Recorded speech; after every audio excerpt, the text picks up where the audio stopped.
दिल्ली में केंद्रीय मंत्री नितिन गडकरी ने फास्टैग को लेकर बड़ा ऐलान किया। अब निजी वाहनों के लिए 3,000 रुपए में सालाना फास्टैग पास मिलेगा, जो 200 ट्रिप के लिए वैध होगा। ये नया नियम 15 अगस्त 2025 से लागू होगा और केवल NHAI के टोल प्लाजा पर मान्य रहेगा। गडकरी ने बताया कि योजना हाईवे पर नियमित यात्रा करने वालों को सुविधा देने के उद्देश्य से लाई गई है। इससे टोल टैक्स भुगतान आसान और पारदर्शी बनेगा। लखनऊ में केंद्र सरकार ने ई मार्केटिंग में यूपी सरकार के ऐतिहासिक प्रदर्शन की सराहना की।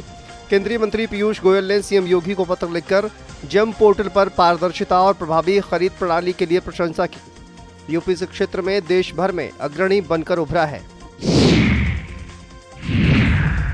समाजवादी पार्टी के अध्यक्ष अखिलेश यादव ने मानवता की मिसाल पेश की। सभा कार्यालय के बाहर घायल व्यक्ति को देखकर उन्होंने अपना काफिला रुकवाया। घायल व्यक्ति बाराबंकी के हैदरगढ़ का रहने वाला है। अखिलेश यादव ने तत्काल उसे अपनी गाड़ी से अस्पताल भिजवाया। सपा नेता दारा सिंह घायल को सिविल अस्पताल लेकर पहुंचे, जहां उनका इलाज जारी है। इस सराहनीय कदम की लोगों ने प्रशंसा की है। अखिलेश यादव का यह संवेदनशील रवैया चर्चा में है।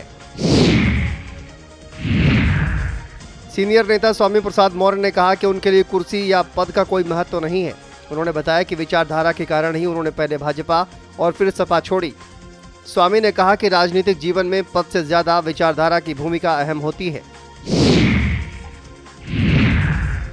डिप्टी सीएम केशव प्रसाद मौर्य ने कहा कि 2014 से पहले देश आतंकवाद और अव्यवस्था की गर्द में डूबा था।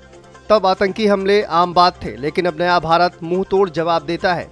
उन्होंने कहा कि पीएम मोदी ने गरीबों के इलाज के लिए आयुष्मान कार्ड की सौगात दी। अधिकारी अभियान चलाकर यह कार्ड बनवा रहे हैं, जिससे लाखों लोग लाभान्वित हो रहे हैं। आम आदमी पार्टी के राज्यसभा सांसद संजय सिंह प्रयागराज पहुंचे और कोल जाति को अनुसूचित जनजाति का दर्जा दिलाने की मांग उठाई। उन्होंने कहा कि कई राज्यों में कोल जाति को जनजाति का दर्जा प्राप्त है, लेकिन यूपी में अब तक ये नहीं हुआ। संजय सिंह ने कहा कि वे संसद के आगामी सत्र में ये मुद्दा जोर शोर से उठाएंगे, ताकि कोल समाज को उनका हक मिल सके। केंद्रीय पेट्रोलियम मंत्री हरदीप सिंह पुरी ने भरोसा दिलाया कि कच्चे तेल की कोई कमी नहीं होगी और पेट्रोल डीजल की कीमतों में स्थिरता बनी रहेगी। उन्होंने कहा कि पिछले 3 वर्षों में दाम घटे हैं, बढ़े नहीं। नवंबर 2021, मई 2022 और मार्च 2024 में 3 बार सरकार ने दाम घटाए। पुरी ने कहा कि भविष्य में कोई भी व्यवधान नहीं दिखता और स्थिरता बनी रहना देश हित में होगा। प्रधानमंत्री नरेंद्र मोदी 20 जून को ट्रांजिट विजिट पर कुशीनगर आएंगे। वे कुशीनगर एयरपोर्ट पर विशेष विमान से उतरेंगे और यहां से हेलीकॉप्टर के द्वारा बिहार रवाना होंगे। पीएम मोदी का 20 जून को बिहार के सीवान जिले में दौरा प्रस्तावित है। कुशीनगर प्रशासन ने सुरक्षा व्यवस्थाओं की तैयारियां शुरू कर दी हैं। प्रधानमंत्री नरेंद्र मोदी और अमेरिका के पूर्व राष्ट्रपति डोनाल्ड ट्रंप के बीच करीब 35 मिनट फोन पर बातचीत हुई। विदेश सचिव विक्रम मिस्री ने बताया कि बातचीत में आतंकवाद, ऑपरेशन सिंदूर, भारत पाक संबंधों जैसे अहम मुद्दे शामिल रहे। पीएम मोदी ने साफ कहा कि भारत आतंकवाद को युद्ध मानता है और तीसरे पक्ष की मध्यस्थता स्वीकार नहीं। ट्रंप ने मोदी को अमेरिका आने का आग्रह किया, लेकिन पीएम ने व्यस्तता के कारण असमर्थता जताई और उन्हें भारत आने का निमंत्रण दिया। यूपी कांग्रेस अध्यक्ष अजय राय ने पीएम मोदी और डोनाल्ड ट्रंप की टेलीफोनिक बातचीत पर विदेश सचिव विक्रम मिस्री के बयान को लेकर सवाल उठाए। अजय राय ने कहा कि यह बात सार्वजनिक रूप से बतानी पड़ रही है कि पीएम और ट्रंप के बीच करीब 30 मिनट बात हुई, तो इसका मतलब है कि सरकार सफाई देने की स्थिति में है।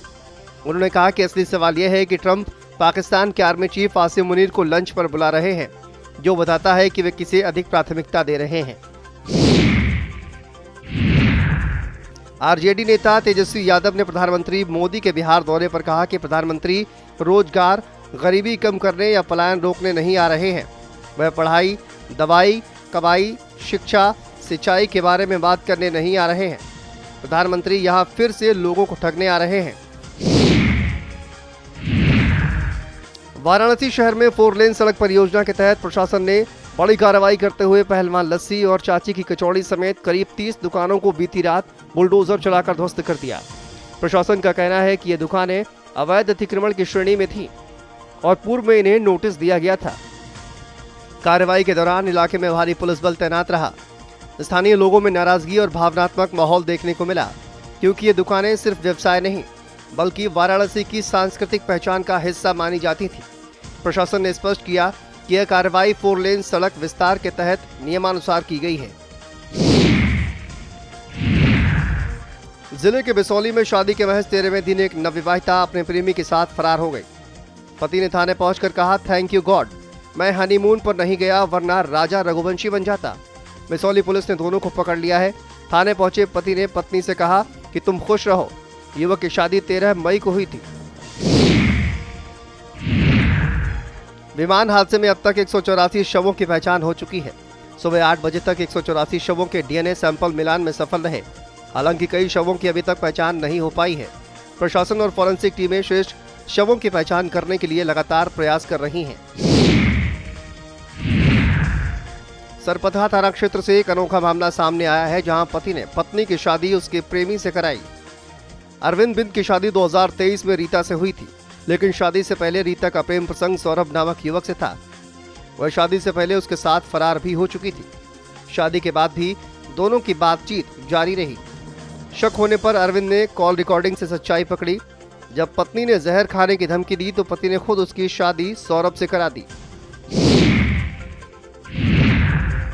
15 जून को हुए हेलीकॉप्टर हादसे के बाद डीजीसी ने सख्त कार्रवाई की है।